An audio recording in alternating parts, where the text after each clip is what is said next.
사도신경으로 우리 신앙을 하나님께 고백하시겠습니다. 나는 전능하신 아버지 하나님, 천지의 창조주를 믿습니다. 나는 그의 유일하신 아들, 우리 주 예수 그리스도를 믿습니다. 그는 성령으로 잉태되어 동정녀 마리아에게서 나시고 본디오 빌라도에게 고난을 받아 십자가에 못 박혀 죽으시고 장사된 지 사흘 만에 죽은 자 가운데서 다시 살아나셨으며 하늘에 오르시어 전능하신 아버지 하나님 우편에 앉아 계시다가 거기로부터 살아있는 자와 죽은 자를 심판하러 오십니다. 나는 성령을 믿으며 거룩한 공교회와 성도의 교제와 죄를 용서받는 것과 몸의 부활과 영생을 믿습니다. 아멘. 오늘 하나님께서 우리에게 주신 말씀 예레미야 26장 16절에서 24절 말씀입니다. 제가 읽어드리겠습니다. 고관들과 모든 백성이 제사장들과 선지자들에게 이르되 이 사람이 우리 하나님 여호와의 이름으로 우리에게 말하였으니 죽일 만한 이유가 없느니라. 그러자 그 지방의 장로 중 몇 사람이 일어나 백성의 온 회중에게 말하여 이르기를 유다 왕 히스기야 시대에 모레셋 사람 미가가 유다의 모든 백성에게 예언하여 이르되 만군의 여호와께서 이와 같이 말씀하셨느니라. 시온은 밭같이 경작지가 될 것이며 예루살렘은 돌무더기가 되며 이 성전의 산은 산당의 숲과 같이 되리라 하였으나 유다의 왕 히스기야와 모든 유다가 그를 죽였느냐. 히스기야가 여호와를 두려워하여 여호와께 간구하매 여호와께서 그들에게 선언한 재앙에 대하여 뜻을 돌이키지 아니하셨느냐. 우리가 이같이 하면 우리의 생명을 스스로 심히 해롭게 하는 것이니라. 또 여호와의 이름으로 예언한 사람이 있었는데 곧 기한여아림 스마야의 아들 우리아라.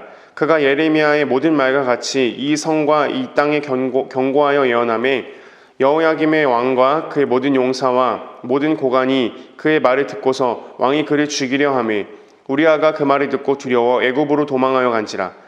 여호야김 왕이 사람을 애굽에 보내되 곧 악볼의 아들 엘라단과 몇 사람을 함께 애굽으로 보냈더니 그들이 우리아를 애굽에서 연행하여 여호야김 왕에게로 그를 데려오매 왕이 칼로 그를 죽이고 그의 시체를 평민의 묘지에 던지게 하니라. 사반의 아들 아이감의 손이 예레미야를 도와주어 그를 백성의 손에 내어주지 아니하여 죽이지 못하게 하니라. 아멘. 저는 오늘 예레미야 26장 16절에서 24절 말씀을 중심으로 말씀을 대하는 성도의 바른 자세라는 제목으로 하나님 말씀 나누겠습니다. 제가 말씀 전할 때에 살아계신 하나님의 음성을 들으시기 소망합니다. 요즘 젊은이들이 참 말을 줄여서 많이 합니다. 여기 있는 이 김효중 목사도 젊은 축에 속한다라고 저는 생각을 하는데요. 이 중고등학생들이나 요즘에 20대 초반에 우리 청년들이랑 대화를 하다 보면요, 저도 알아듣지 못하는 그런 줄임말들이 많이 있습니다. 그런 줄임말들 중에서 달삼스벳이라는 말이 있는데요. 혹시 들어보신 적 있나요? 달삼스벳. 들으시고 이런 건가? 라고 생각이 드시는 분들도 계실 것 같은데 뜻은 이렇습니다. 달삼스벳, 달면 삼키고 쓰면 뱉는다 라는 것입니다. 자신만의 이익을 생각해서 행동하는 사람이나 그런 상황을 일컫는 우리도 너무나도 잘 알고 있는 그런 표현이죠. 근데 여러분, 우리가 이 예레미야 말씀을 이해할 때요, 이 달삼스벳이라는 이 말, 달면 삼키고 쓰면 뱉는다라는 이 말을, 이 속담을 계속해서 머릿속에 기억하시면서 이 말씀을 보실 것을 저는 추천을 드립니다. 왜냐하면 이 달면 삼키고 쓰면 뱉는 이러한 것과 관련한 그런 모습들이 이 예레미야서에 많이 등장하기 때문입니다. 작년에 우리가 예레미야 말씀을 우리 1장부터 25장까지를 함께 살펴보셨다라고 저는 들었습니다. 그리고 이제 9월부터는 그에 이어서 26장부터 우리 예레미야서 26장부터의 여정이 시작되었습니다. 예레미야는요, 구약을 대표하는 선지자 중에 한 명이었습니다. 이 예레미야서를 이해하시기 위해서는 그의 배경을 조금만 설명을 드려야 할 텐데, 이스라엘은 이 사울 왕과 다윗 왕 그리고 솔로몬 왕까지는 통일된 하나의 나라였습니다. 그런데 솔로몬이 죽고 그의 아들인 르호보암이 왕위에 올랐을 때에 이 르호보암 왕 때에 이스라엘은 남과 북으로 분단이 되게 됩니다. 그렇게 분단된 이스라엘을요, 북이스라엘, 남유다라고 부르게 됩니다. 북이스라엘은 남유다보다 200년 정도 먼저 멸망을 당합니다. 남유다는 북이스라엘에 비해서 200년 정도 더 살아남는 것인데요. 이 예레미야 선지자는 바로 이 남유다, 이 남쪽 유다가 멸망할 즈음에 나타나서 남유다의 멸망과 남유다의 앞날을 예언했던 선지자입니다.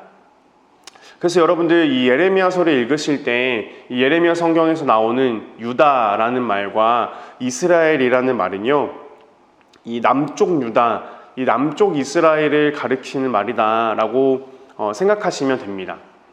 이 이스라엘은요, 끊임없는 우상 숭배와 또 하나님에 대한 불순종으로 얼룩져 있었습니다. 이런 이스라엘에 대해서 하나님은 예레미야 선지자를 이 땅에 보내셔서 심판과 경고의 메시지를 던지고 계신 것입니다. 그런데 문제는 바로 여기에 있었습니다. 이 예레미야서를 읽으시다 보면 자주 등장하는 어떤 형식이 무엇이 있냐면 이스라엘 너희가 범죄를 하였으니 하나님께서 이제 너희를 벌하실 것이다 라는 그런 형식이 계속해서 등장을 합니다. 근데 문제는 뭐냐면 그 말씀을 대하는 이스라엘의 태도에 문제가 있었습니다. 이 당시에 남유다라고 하는 이 이스라엘의 왕과 제사장 그리고 예언자들은 이 예레미야의 말을 듣기를 싫어했다라고 성경은 보여주고 있습니다. 그 사람들이요 딱 이 달삼스벳이라는 태도를 취하고 있었기 때문입니다. 어떤 선지자의 말이라고 해도 그것이 하나님의 말이라고 해도 그들이 듣기에 좋으면 그것을 받았고요. 그것이 듣기 싫으면 그것을 받지 않았습니다. 예레미야의 말이 듣기 싫었던 축에 들어갔던 것 같습니다. 그래서 이 예레미야서를 잘 보시면 예레미야의 말을 이 사람들이 듣지 않는 모습을 자주 볼 수 있습니다. 예레미야서에는 이 예레미야도 등장하지만 다른 여러 선지자들의 모습도 등장합니다. 그 여러 선지자들 중에서는요, 예레미야처럼 진짜 하나님의 말씀을 전하고 선포하는 그런 선지자도 있었지만 하나님의 말씀이라고 사칭하는 그런 거짓 선지자들도 있었습니다. 주로 하나님의 선지자들의 말은요, 그들이 그 이스라엘 백성들이 듣기에 썩 그렇게 좋지 유쾌하지 않았던 말씀들이었고요. 가짜 선지자들이 말은요, 이스라엘 사람들의 귀에 아주 달콤하게 다가왔습니다. 그들의 마음을 사고 환심을 사기에 충분한 그러한 달콤한 내용들이었습니다. 그런데 오늘 본문에 등장하는 장면은요, 아주 다행히도 예레미야 선지자의 그 말씀에 사람들이 옹호하고 있는 그러한 분위기의 장면입니다. 어제 우리가 함께 담임 목사님과 살펴본 예레미야 26장 1절부터 15절 말씀에 보면 예레미야가 하나님의 말씀을 선포합니다. 근데 그 역시 뼈아픈 내용의 말씀이었습니다. 그랬더니 이 영적으로 타락해버린 왕과 선지자들과 제사장들이요, 예레미야를 죽이자고 또 나서기 시작했습니다. 그때 오늘 이 16절에 보니까 고관들과 백성들이 말합니다. 이 사람이 우리 하나님 여호와의 이름으로 우리에게 말하였으니 죽일 만한 이유가 없느니라. 하나님의 뜻을 말한 건데 이 예레미야를 왜 죽이겠냐라는 것이죠. 그러면서 18절부터 보시면 이 장로 몇 사람들이 나서서 모여있는 회중에게 이야기를 합니다. 근데 그때 어떤 이야기를 해주냐면 히스기야 왕 때 있었던 일을 이야기해 줍니다. 히스기야 왕은요, 남유다의 제13대 왕이었던 사람입니다. 성경에 등장하는 하나님께서 보시기에 만족스러웠던 참 몇 명 안 되는 그런 괜찮은 왕 중에 한 명이었습니다. 그런데 이 히스기야 왕 때에 구약 성경의 선지자 중에서 미가라는 선지자가 있었는데 그 선지자가 그 당시에 그 남유다에게 굉장히 뼈아프고 들었을 때 아플 만한 그러한 충격적인 예언의 말씀을 전했습니다. 그런데 19절, 오늘 말씀 19절에 보니까 그 히스기야를 비롯한 당시 유다 사람들이 그를 죽였느냐? 아니었다라고 장로들은 이야기를 하고 있는 겁니다. 그 당시에 어떻게 했었냐면 그 미가 선지자가 하나님의 말씀을 전했더니 이 왕과 백성들이 정신을 차리고 하나님께 간구를 하기 시작합니다. 그랬더니 하나님께서는 그 재앙을 내리지 않으셨던 이 일을 장로들은 이야기를 하고 있습니다. 그러면서 뭐라고 설명을 하고 있냐면 지금 우리가 예레미야를 처단하면 그것은 우리 스스로 멸망하는 길에 빠지는 것이다 라고 이야기를 하면서 회중들을 달래고 있는 장면입니다. 그리고 성경은요, 오늘 본문은 장면을 옮겨서 우리야라고 하는 이름의 선지자의 이야기를 보여줍니다. 20절에 보니까요, 그 우리야라는 이름의 선지자도 예레미야처럼 남유다에 대해서 경고와 뼈아픈 그런 하나님의 예언, 하나님의 말씀을 전했던 것을 알 수 있습니다. 결국 우리야라는 그 선지자는 어떻게 되었냐면 당시 왕이었던 여호야김 왕과 그가 보낸 부하들, 그 군인들의 손에 죽고 맙니다. 그리고 오늘 본문 24절에서는 다행히 예레미야 선지자가 사반의 아들 아히감이라는 사람의 도움으로 목숨을 지킬 수 있었다라고 이야기를 하면서 본문의 끝을 맺고 있습니다. 오늘 본문에서는 두 가지의 아주 정반대의 이야기를 보여줍니다. 이 미가라고 하는 선지자의 이야기를 듣고 바로 그들의 뜻을 돌리고 회개했던 그 히스기야 왕 때의 이스라엘의 모습과 우리야라고 하는 선지자의 이야기를 듣고 왕부터 혈안이 되어서 그를 죽여버렸던 그 이스라엘의 모습, 이 두 가지의 모습이 굉장히 대조적이고 다른 모습을 보여주고 있는데요. 이것이 오늘날 우리에게 시사하는 바가 무엇이겠습니까? 달삼스벳, 달면 삼키고 쓰면 뱉어버리는 하나님의 말씀이긴 하지만 내가 듣기에 좋으면 아멘, 내가 뭔가 듣기에 마음에 만족스러우면 아멘, 그리고 아무리 하나님의 말씀이라고는 하지만 내가 듣기에 조금 마음에 불편함이 있고 거북스러우면 노멘 하는 그런 자세가 혹시 우리에게 있지는 않은가요? 이 말씀을 대하는 우리의 태도가 어떠한지 돌아보기를 소망합니다. 여러분들은 만약에 누군가가 여러분들에게 나에게 당신은 하나님을 믿습니까? 라고 물어본다면 아마 우리는 너무나도 자신 있게 네, 저는 하나님을 믿습니다 라고 대답을 하겠죠. 오늘날처럼 이렇게 교회 못 오는 상황에서 이렇게 영상으로 하나님의 말씀에 대한 사모함과 또 이렇게 새벽에 또 일어나서 이렇게 말씀의 자리를 지키시는 우리 성도님들이라면 하나님을 제가 확실히 믿습니다라고 그렇게 확신 있게 대답을 하실 수 있는 그런 분이라고 저는 생각을 합니다. 그런데 만약에 누군가가요 우리에게 당신 안에는 하나님의 말씀이 거합니까? 라고 질문을 한다면 우리는 한 번 더 네, 그렇습니다 라고 선뜻 대답을 할 수 있겠습니까? 어떤 사람이 하나님을 제대로 믿고 있는 하나님의 사람인지 아닌지를 알아볼 수 있는 좋은 방법 중에 한 가지는요, 그가 하나님의 말씀을 어떻게 대하는가 그 태도와 그 자세를 보면 대충 답이 나옵니다. 로마서 1장 28절에 보면 불의한 사람들의 특징들 중에 그들이 마음에 하나님 두기를 싫어했다라는 표현이 나옵니다. 하나님을 마음에 두기 싫어하는 사람이 하나님의 말씀을 마음에 두고 살 리가 없겠죠.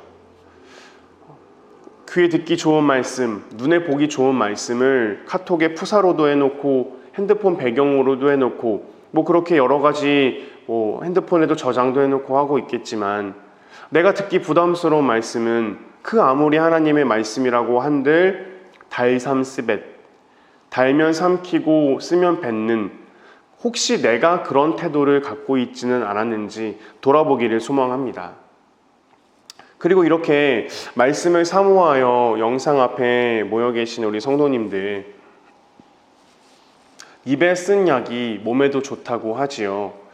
지금 나에게 말씀하시는 이 말씀이 비록 조금 듣기 거북하고 뭔가 나에게 찔림을 주고 내게는 뼈아픈 그런 하나님의 엄중한 경고의 말씀이라고 하여도 나를 사랑하시기 때문에 그래서 나에게 주시는 하나님의 말씀임을 믿음으로 고백할 때에 이제 예레미야로 새롭게 시작하는 이 9월이 비록 이 코로나 때문에 우리가 여러 가지 좋지 않은 상황 가운데서 이렇게 맞이하는 9월이지만 그래도 말씀으로 새롭게 해주시는 그 하나님의 역사를 경험하게 되는 그런 영적인 즐거움이 넘치는 새로운 시간들이 되기를 주님의 이름으로 소망합니다.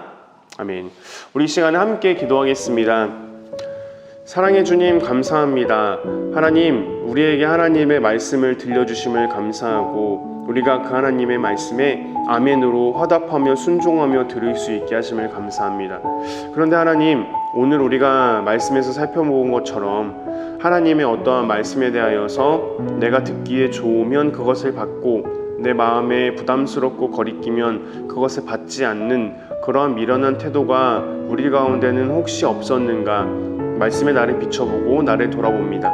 하나님, 혹시 그런 부분들이 있었다면 이 시간 내려놓게 하시고 회개하게 하시고, 지금은 비록 조금은 듣기 거북하고 내 몸에 내 마음에 쓴 말씀이라고는 하여도 그것이 나를 사랑하여서 주시는 하나님의 말씀임을 믿음으로 고백할 때에 그것이 나에게 생명의 말씀이 되는 줄로 믿습니다.